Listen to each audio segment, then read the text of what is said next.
Johnny Hallyday, cette rare fois où il a pris la défense de sa fille Laura face à une Laetitia mesquine. Les tensions entre Laetitia Hallyday et Laura Asmeh ne datent pas d'hier. S'ils avaient choisi de mettre de l'eau dans leur vin le jour de l'hommage national à la Madeleine puis lors des funérailles à Saint-Barth, durant lesquelles elles étaient apparues plus proches que jamais, les deux femmes entretiennent depuis plusieurs années une rivalité jamais résolue.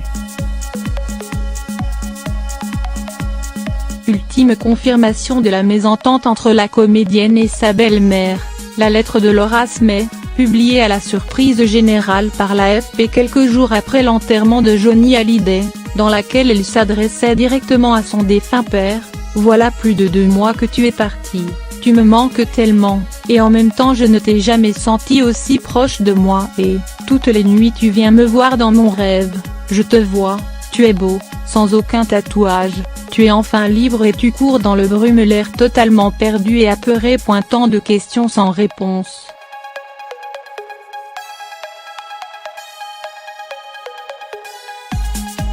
Toutes ces fois où on a dû se cacher pour se voir et s'appeler /. Des paroles sans équivoque, laissant penser que la veuve, en guerre depuis plus d'1 an avec David Hallyday et Laura Asmeh, limitait les contacts de son époux avec sa fille aînée. Dans leur ouvrage intitulé Laetitia, la vraie histoire, les journalistes Laurence Piéau et François Vignol racontent: ce père, auquel Laura avoue un amour exclusif, laisse se distiller entre les deux femmes l'élan poison de la jalousie.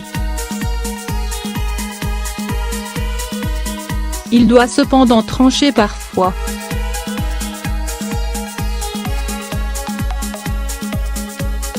Comme ce jeudi jour de sortie en kiosque du magazine Paris Match de juin 2003 où Laetitia s'émeut auprès de Daniel Angeli parce que l'hebdomadaire a mis une magnifique photo de Johnny et de Laura en couverture. Pourquoi Laura et pas elle /? Parle-en à ton mari, ce n'est pas moi qui choisis les couvertures, c'est lui, se défend le photographe devant Johnny. Qu'elle ne me casse pas les couilles, rugit Jojo, elle en a assez eu des couves.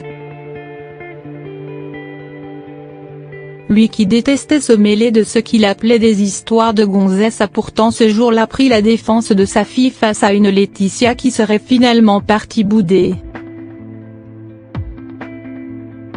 Ambiance et